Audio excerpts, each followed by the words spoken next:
2025 क्या ये साल बदकिस्मती की मिसाल है या हमारी लापरवाही का आईना?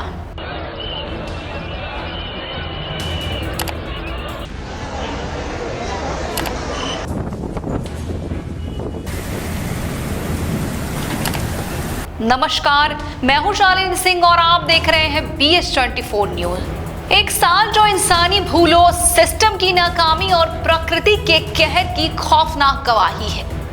साल 2025 का पहला आधा हिस्सा किसी डरावने हॉरर शो से कम नहीं रहा।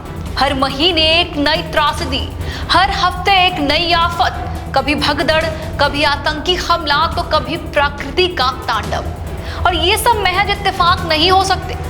पहलगाम आतंकी हमला, तीर्थयात्रियों और सुरक्षा बलों पर बरसाई गई गोलियों ने अमन के दावे को लहूलुहान कर दिया। केदारनाथ के पास हेलीकॉप्टर क्रैश हुआ जिसमें 7 तीर्थयात्रियों के मौत ने सवाल खड़े कर दिए कि क्या हमारी एविएशन व्यवस्था इतनी ही असुरक्षित है।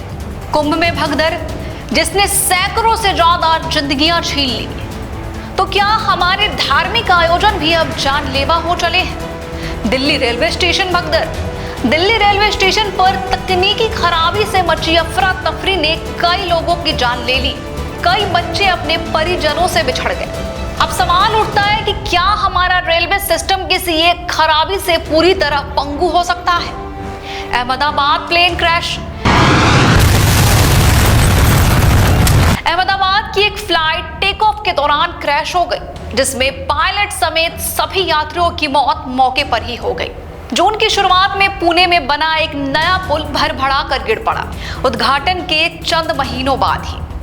और साथ ही विराट कोहली की IPL ट्रॉफी जीतने के बाद आयोजित फैंस इवेंट में मची भगदड़ ने 11 फैंस की जान ले ली।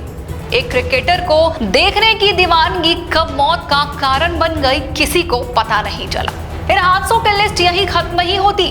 इस साल एक और चौंकाने वाला पहलू रहा है महिलाओं का बढ़ता अपराधों में सक्रिय रोल।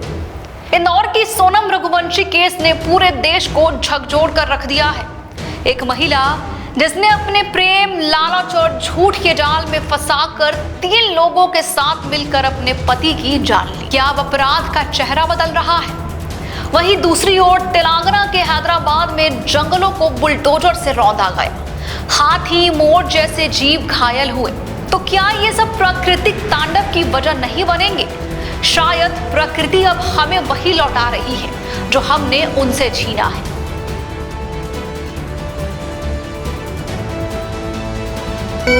हर हादसे के बाद ही शब्द सुनने मिलते हैं, मुआवजा मिलेगा, जांच बैठा दी गई है। लेकिन क्या सिर्फ ये काफी है? 2025 हमें चेतावनी दे रहा है। अब भी नहीं चेते तो ये हादसे हमारी रोजमर्रा की हकीकत बन जाएंगे। हमें सिस्टम, सोच और संवेदनशीलता तीनों को बदलना होगा, क्योंकि ये साल सिर्फ एक तारीख नहीं, एक ताबूत है उन मासूमों का जिनकी मौत को हमने किस्मत कहकर भुला दिया है। अब वक्त है कहने का कि बस बहुत हुआ, अब सुधार जरूरी है।